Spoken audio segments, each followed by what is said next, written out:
Hi, this is Renee Michelle, and you're on my channel, Chronicles of a Hoodoo Spiritualist, right here on YouTube. This is spiritual awareness, and the spiritual awareness is about why we can't get over cheating in relationships. Most people say, "Yeah, I got over it." No. Right? Okay, so here, think about this. Cheating is abuse. If your spouse goes out and pick someone else to have relations with outside of you, that's a disrespect. If you're a monogamous person, even if you're no, if you're some of you just started laughing. Listen, your man goes to cheat, your girl goes to cheat, you find out about it. There goes your self-esteem and self-worth, right? So say you had 75% self-esteem and self-worth, and they cheated, and now you down to 50 or 25, depending on how bad it was, right? If you find more than one individual, then yeah, that's bad. If you find one individual, that's still bad, and he give you all these excuses about what you're not doing, or she give you all these excuses about what you're not doing, and why they did it, and all this other stuff, and you go to therapy. And you're in the therapy and y'all talking shit out, all the stuff from back in the day up till now. And you feel like you're on good terms. Life is good, right? Till he goes on that first, or she goes on that first business trip and she gone for 4 or 5 days. You in the computer. You in the garbage. You looking for somebody, right? And they say, oh, it's something about... it's just about forgiveness. Once you forgive them, it should be... No, because you have to rebuild your self-esteem and your self-worth, right? So it's like, sometimes couples go for tit for tat. I'm gonna cheat on you like you cheat on me. So you diminishing their self-esteem, they're diminishing your self-esteem. But once they do it one time and they diminish your self-esteem, who is supposed to rebuild your self-esteem? Not them. It's you.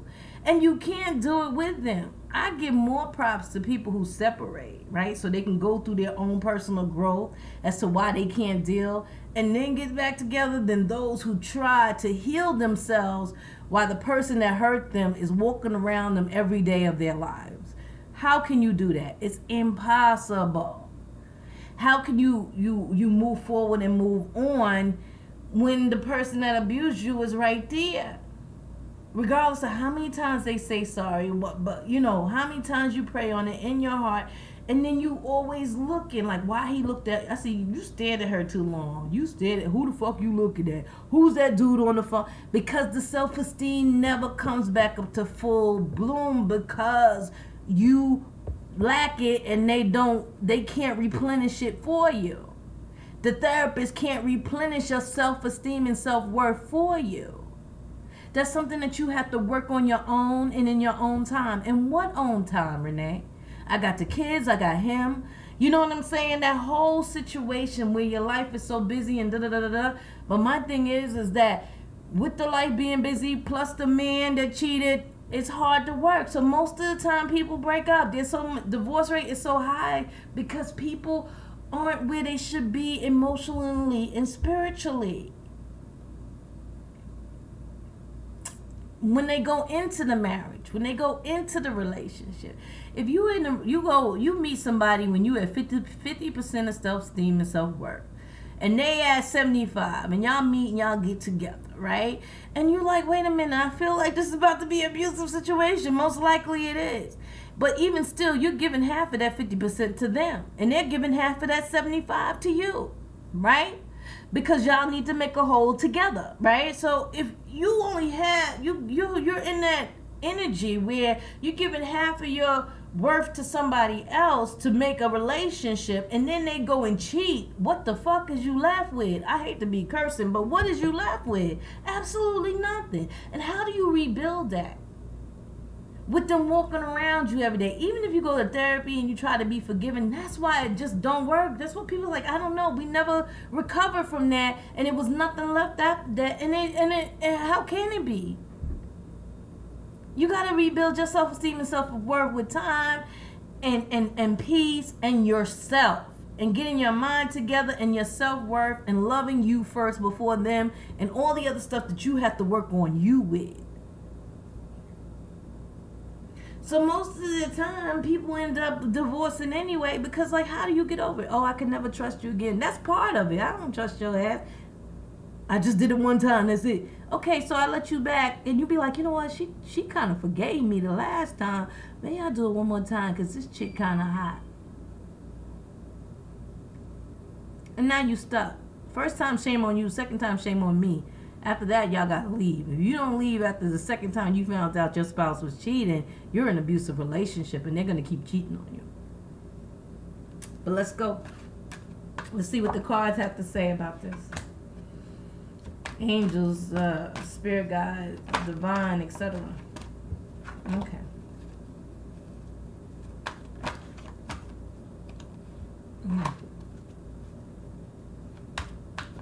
It makes you depressed, right? Because it's like, I got you. It's like, you know, that girl over there means more to you than me. That guy over there means more to you than me. And then when you find out when they with some little monster, little gremlin person, and you find as a dime, you like, what the heck did I do?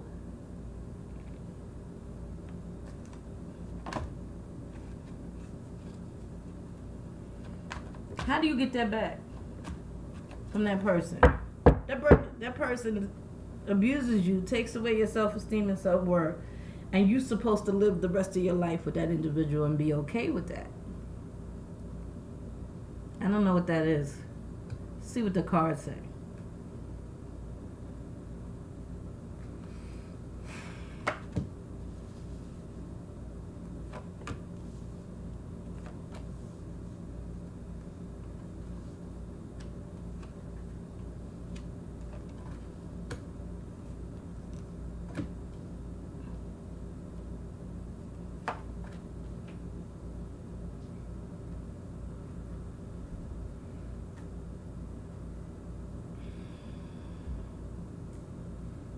The first card is the primary concern. I got the page of fire, right? It's the anger. Right? It's the anger. It's you acting like an immature brat, right? Because you the one that's unmanageable and you're the one that can't get it together. It was only one time. What is your problem, right? Right? And it's just the anger. Right? Because loving yourself is a big thing, part of it too, right? So you kind of realize, yo, after all I've done for you, really? And you couldn't open your mouth and we couldn't talk about all these other reasons. Oh, you wasn't giving me none, you wasn't doing all this, you wasn't doing it. Well, why don't you sit down and talk to me about it? And if he abusive anyway, and then he want to be around you and do things to you, you're not going to want to anyway. He's not going to come to you for that. It's the anger, right? And it makes you feel small.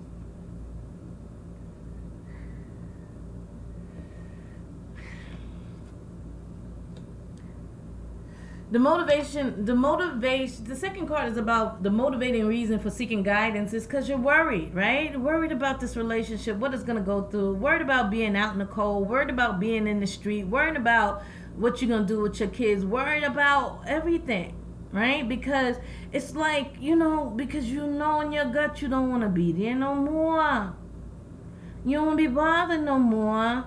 But you feel like, oh, I should at least give it a chance. I should at least try. Nah, when you go, here's the thing. If you don't want me no more, you tell me you don't want me no more. We break up, you go find somebody else. But when you trying to hold on to me and then have chicks on the side, that is an abusive nature. That is abuse.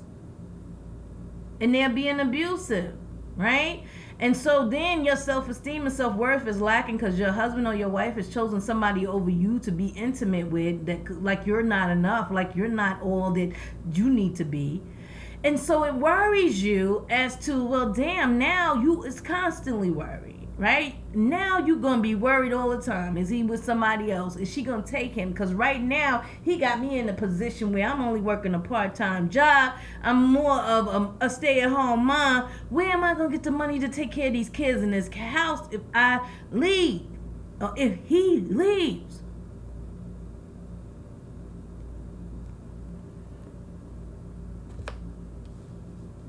Worried that somebody always going to take your man. Worried that somebody always going to take your girl. That's just...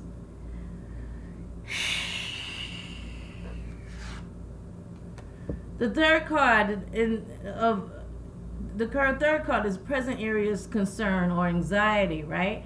It's the financial. It's like the king is financially secure, right? The king is being financially secure, handling your funds properly, allocating your funds, knowing how, where, what to go, what to do with your money. And that is the main concern, and then it's having enough money. That's what makes you anxious. That's what makes you nervous. Right? The fourth card, what are you unaware of at the time, at the present? Some of y'all are cursed. I hate to say it. Yes. You see that? Something is trying to stop my mouth. Y'all is cursed. Some of y'all can't leave because you are binded spiritually.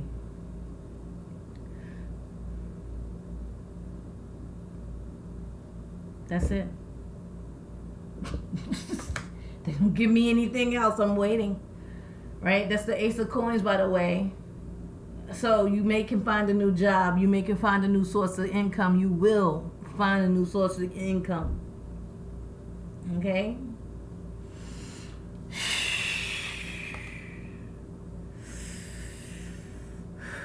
What you are... well, I did that one already.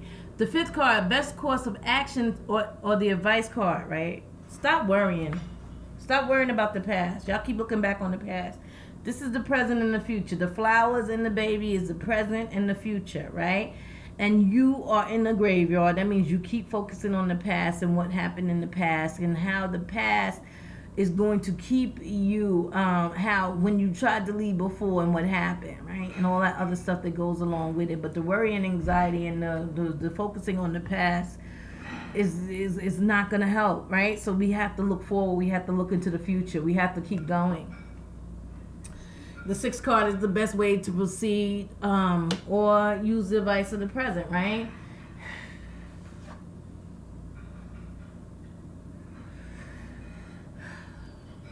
Observe your surroundings. People think the hangman is just waiting. It's not just waiting. It's not just being in limbo. But it's really about you making a clear and poignant assessment of your world based on this information. Like really dotting the I's and crossing those T's to really understand. I mean, like, I feel like some of you just sit in a chair and look at your house and watch your husband or your wife come in and see what they do and really look at what your world is. How your kids are all in their room, and even when they get dinner, they grab dinner and they go to their desk in their room and eat. That is no.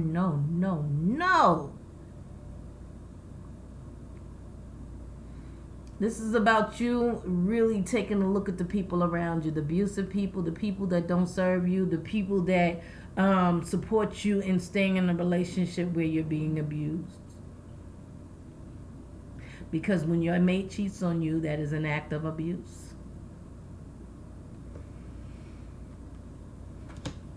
Emotional abuse. The seventh card is about guidance on how to proceed in the future. Honey, the Nine of Coins is a level of wealth, right? But it's not about being rich. It's about having enough money in the bank, your bills paid, and extra money to socialize when you want to. Right? So it is about you obtaining the level of success financially so that when you walk out of this situation, you good. Right? So now it's like, yo, you getting another job? Yeah, I can't pick up this and this and this and this and this. I gotta go. You know what I'm saying? You gotta do that yourself. You gotta pick up the dry clean because you come right back in the house.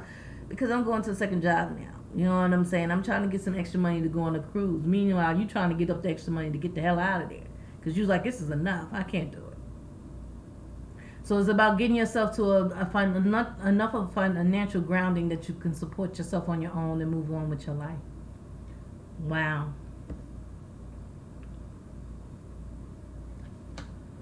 Okay, so the 8th card is the expected results if you don't take this guidance, right? You're constantly going to be in limbo. The 2 of Swords is having to make a decision, right? And not being able to make it because you don't even acknowledge that it is a decision that needs to be made, right? So you're walking around with these blinders on, right? So you're going to keep avoiding making this decision, but guess what? No divine intervention is coming in the way of it. That's what I know from the 2 of Swords.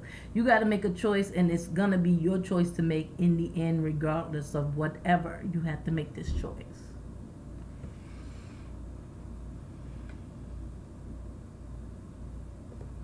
What's going on beneath the surface?